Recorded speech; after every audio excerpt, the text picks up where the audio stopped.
Yes, yes. And I love that we're talking about early sobriety and early re-entry into it. I recently read an article about a lot of support the first 30 days, and then after that it can get really squirrely. Absolutely, absolutely. And that's one of the topics that we've got on the first segment. We've got quite a show ahead for you guys today. Just to let everybody know, we got two segments here. The first one is going to be how to create a support system in early recovery, because that's very, very, very important. And then, of course, later on in the show, we've got TGIF sober. So hold on for that. That's always one of my favorite episodes of the week. So, Kristina, let's talk about this. How do we create a support system in early recovery? Well, I think the first step is being aware that you need one, right? Like that needs to be the message right off the top. We need a support system. We need to have help when we come back. And traditionally, recovery looks like, if you are seeking a formal medical recovery, it looks like you have 30 days of amazing support, 30 days of somebody being there, people not drinking around you, people helping you. And then you get out and you have to go face all of that wreckage that you were talking about. Yeah. Yeah. And I know we're going to dive more into this next week. We've got some stuff on the episode roadmap of talking about what's not working with early Hmm. recovery treatment for people, because there's a lot not working, and they're starting to find out. I think the pandemic escalated this, right? Because so many people were trapped, and they find out what's really working here. And it is shocking that most of the stuff that happens in early sobriety with treatment centers, not all, but a lot of it just isn't working. And that was a little shocking to me when I started to look into that. It really isn't. I know that they use statistics for, let's say, a detox without a program attached to it, and they put them all together. But if we looked at the recovery process for alcoholism like we looked at any other, disorder or something that needed to be addressed, it would be dismal. It would be considered a failure. Yes, And we exactly. And we need to do more than that. And I think that knowing, you and I both have long-term sobriety. I mean, seriously, so grateful for it. But that first 5 years is incredibly difficult. So it's not only the 30 days, it's the 6 months after that you need support. And knowing that if somebody makes it to their 5-year mark, the numbers go way up. 85% can stay Yeah. sober. Yeah. It is, these are one of these catch 22 things when you talk about statistics, Christina, when you Hmm. talk about recovery rates, especially in 12-step systems and sometimes therapy, because in my view, you know, there's so many variables, people who really work it, people who Hmm. don't work it, but all around, no matter what statistic you take, if we were treating something like diabetes, it Hmm. would be considered a failure. Like no one would do Yes. it, right? Like so the recovery rate is small for the amount of people that come in.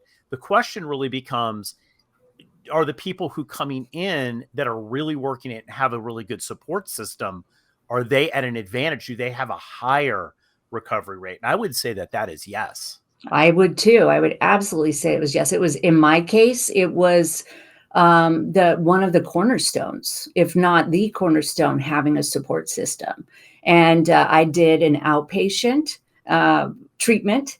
And so I was lucky enough to have contact with a really wonderful facility and a really beautiful clinical director for 3 months, but we stayed in contact for years after.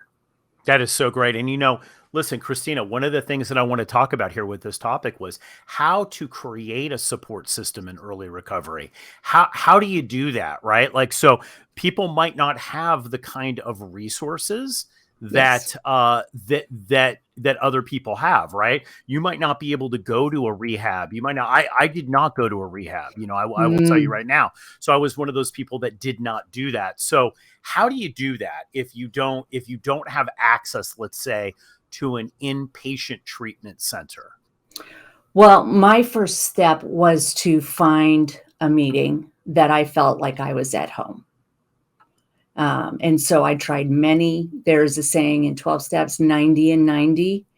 And I followed that rule. I went to many meetings until I found the place that I felt comfortable in, that had some long-term sobriety in it.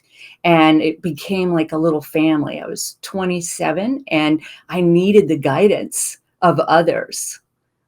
Absolutely. I think picking a group is one of the biggest things, whether you're going to pick a group that's maybe through a 12-step group, or Yes, it's through an online program, or whatever it is having that group that you pick. I want to dial this down a little bit, because I know there's a lot of people that listen to the show that are just coming into this whole recovery process, and they might be in their first year and they haven't been able to really find a group right. right yet. How do you go? What do you tell people? Because I know what I tell people about looking for groups, about how to be a good picker Right. of the people that you're around, because there are, just because they're in sobriety or in recovery doesn't necessarily mean it's going to be the Hmm. best choice for you. Well, I believe it was a happy accident for me, but the time of day was really important. And I picked one at 6 a.m. And that meant the people who showed up were serious. At the time I was doing it just because that was the only day that I figured that was the only time of day that I figured I could do it. Another thing is that, look at the age group. I was young when I came into recovery, and there were definitely meetings that had the reputation of being more of a dating scene than it was actual recovery. Yes, I absolutely. Absolutely. And this is the whole thing. Now, I don't think the social thing is wrong. Like, No. because I think that a lot of people are just geared very social, and they don't Hmm. want to just go to a group or plug into a group. And this could also just be through a medical facility, right? Like, I know Yes. a lot of medical HMOs and PPOs, they have groups that they put on. It's kind of like, it's not outpatient. It's outpatient, but you Yes. go there every day, right? For the first Yes. 30, 60, 90 days. I don't think the social thing is wrong. I think the social thing is good, but I think that you have to pick, but when you talk about dating in the first Hmm. 30, 60, 90, when you talk about who you're actually hanging out, are they relapsing? Are they Right. relapsing? Right. So I think for me, what I tell people is, when you go, and this goes to picking a 12-step sponsor or a coach or anyone else, like, are they sturdy? Like you talked about the 6 a.m. rule. Like, are Yes. they sturdy? Are they actually not kind of fly by night? Right, right. And has the meeting been established for a while? I also like to tell people to look at a speaker meeting is wonderful, but it needs to be a room at least once or twice a week where you're able to share and people can get to know you. Yeah, absolutely. And I think one of the things too is, in picking those groups of people about who you're going to hang out with and who you're going to do, is I think sticking to one group of people is Mhm. good. Because Mhm. I'll tell you, the thing about addiction that's interesting is that, especially in the first year, really the first 5 years, really, I would say, well, definitely the first three, okay, Yes. is that you could just wake up one day and go, none of this is working for me. Even though your life is great and it's really Right. worked for you, look, people that have addiction, they can wake up and go, no, no, I need a change. Yeah. None of this is working Yeah. for me. This is BS. I'm not going to do it anymore. Right. Right, right. And I'm cured. I don't need to have it. And if you have friends and you have connections in those rooms, it's going to be a lot easier for you to show up. Also, they're going to, call you when you're not there. Where are you? What's going on? I do life with people in recovery. And just like I needed to have discernment in my friendships and my relationships, I needed to use discernment in my meeting. What do you think about, and I heard this early in recovery, was to make sure that you have a step study meeting in your rotation. Yeah, well, I think when we're talking just 12 steps, I think it's really a couple things are important in picking the meetings. What I was very grateful is that I think, before you pick the meetings, because you don't know what you don't know, right? Right. Like, if I was going to pick the meetings, it was where all the pretty and fabulous people were talking about BS. Yes. But really, like, when I had plugged into, in my case, it was a sponsor who really was grounded in a 12-step system, and was very connected. he picked the meetings for me. Excellent. And you know what? And he always said half of your meetings have to be men's group only meetings. Very important. That was a game changer for me. Me too. I also was given that same direction to have women's meetings be the base of my sobriety and my recovery program. Well, I'm glad And it wasn't men's group meetings, because you would have shaken things up a little bit in the men's group. Exactly. I'm glad you brought up sponsorship, because if you're not in a 12-step group, having a mentor or a coach is different than having a therapist. And it's really important for you to have one person that you check in with consistently. Well, yes, correct. Right. And so, a coach or a sponsor can do those things. They've been around, they have the experience, they can lead you into the right direction. Plus, they know your whole story so much better than, trying to catch somebody up. And one of the things that was told to me was get used to picking up the phone. And I was given the direction to make phone calls every day, whether I needed to or not, so that when I really needed to, that obstacle had been taken away. You know what? I think that that's an important factor that you're talking about there is, and look, we're going to do a whole series of content just on how to pick well in early sobriety, because I think it's so important. So many people have questions about this. Now, I'm going to throw this out here, Kristina, and I want your thoughts on this, because I believe that, I too believe that a coach is different than a sponsor. I've been both. Yes. Right. And I've used both, right, over my recovery. The thing is about sponsorship with 12 steps, and there's a lot of different types of 12-step programs, and there's church programs, there's all different kinds of stuff. So when I always say 12-step, because I don't want to name any of them, because it could be any of them, right? And there's a lot of ones that really work well. Right. Like, and maybe not ones that it didn't work for me, but it works for somebody else.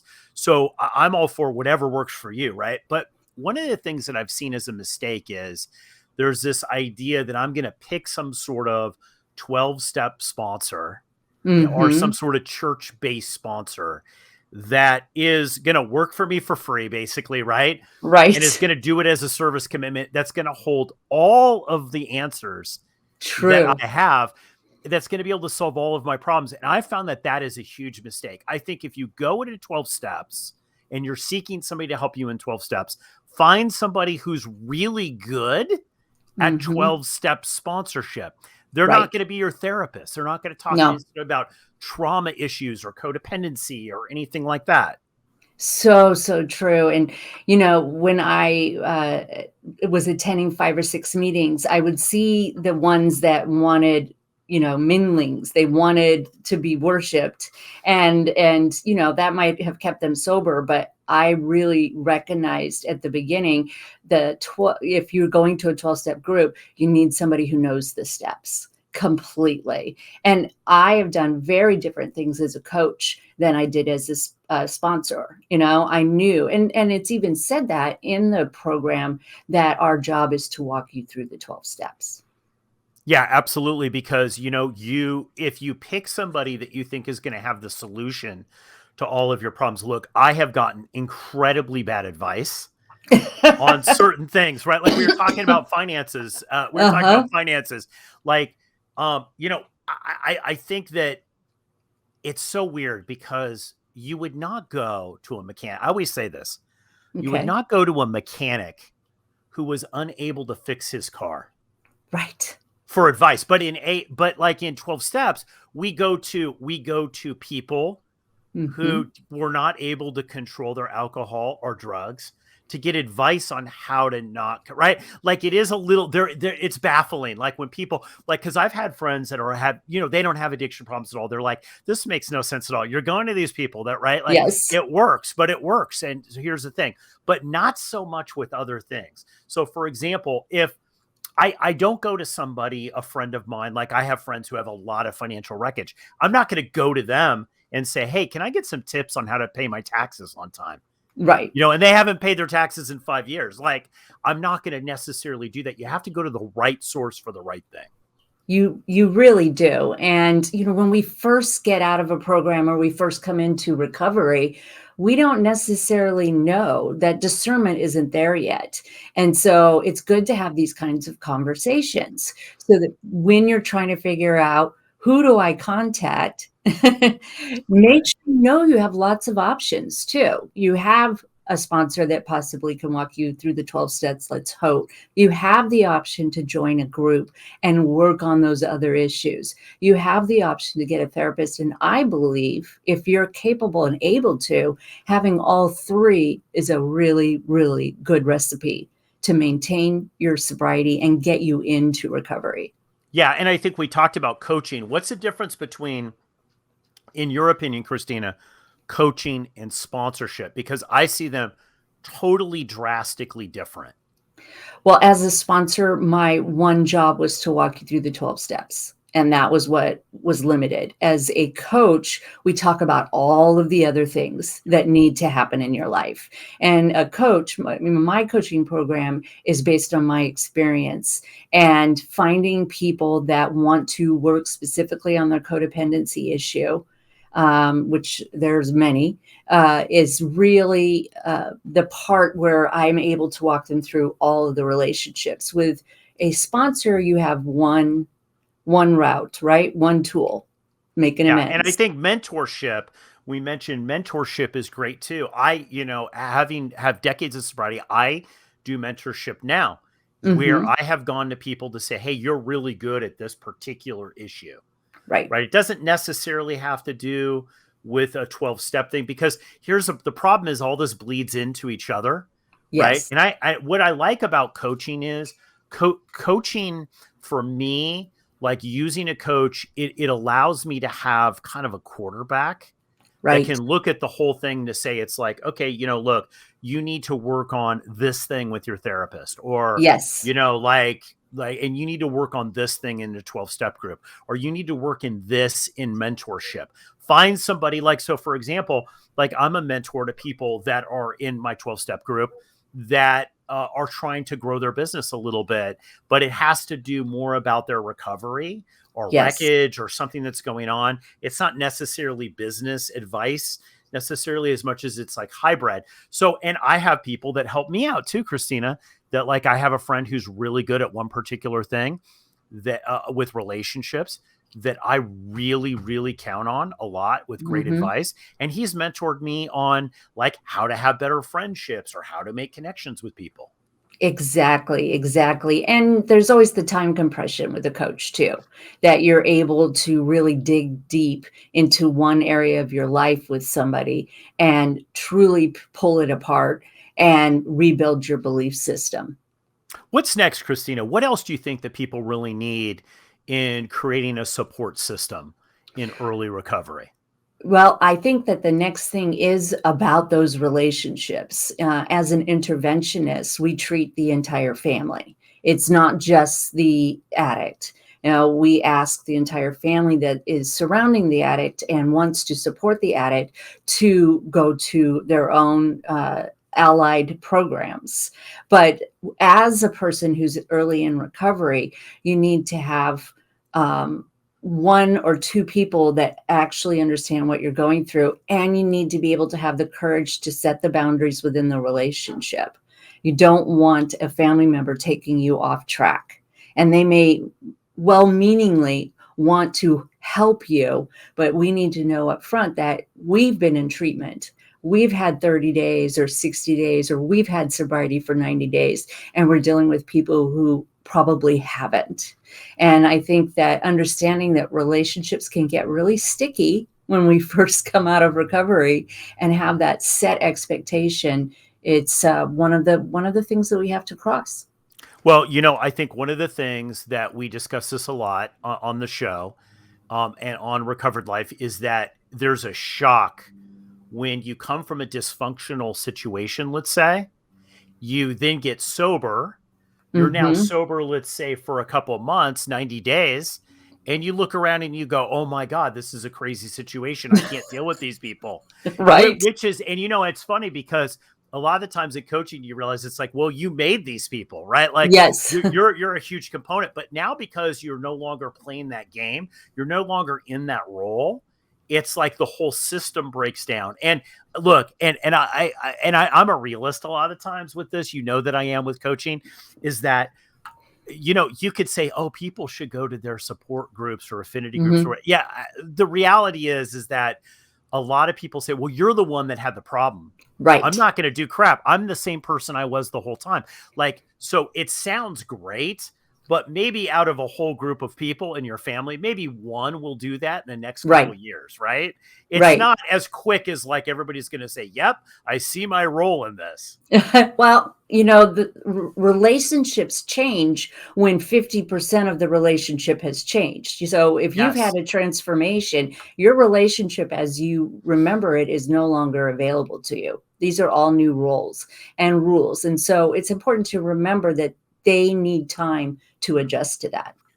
Well, I think that's one of the things about what 12 step is like. Look, not everybody in a 12-step program, this took me a little bit to figure out, has their stuff together, right? Right. Like you were talking times of the meeting, I remember going to some meetings at 4:00 in the afternoon because it was like my work schedule was weird. And I'd walk into some of these in Hollywood and I was like, I don't know what this is, Right. but this is crazy. Like, it was like, I don't want anything that these people have. Like, it's like, so you have to pick the right stuff, because it's not always a hotbed of mental wellness. And I No, it think isn't. the tip that I always give people is that I think you need to sit down with somebody that you trust. And if they're sober, that's great, because maybe they understand, but you need to separate out, okay, what is a life issue that's going on with me? All right. If you have medical issues, you have financial issues, you have relationship, start to separate those out and start to build a team around you of people that are good.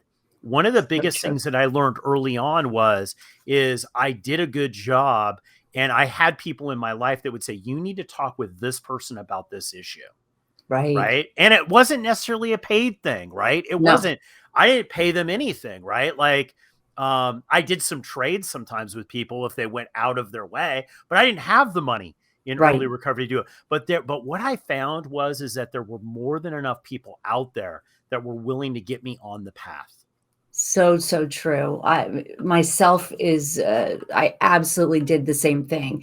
And I'm really, really grateful because I had a certain person that I discussed relationships with. I had a mentor in my field, in my career, and I had a mentor in, some of the family stuff, plus a therapist. Yep, absolutely. Build that dream team, guys. Build that team of people that are going to work for you, that you're going to be able to get what you need to be able to get into a early recovery and an early sobriety that's going to put you on a path to long-term sobriety. Keep the conversation going. Join Recovered Life, a community of like-minded people who are looking to live their best recovered lives. Membership is free, and you can apply at recoveredlife.us.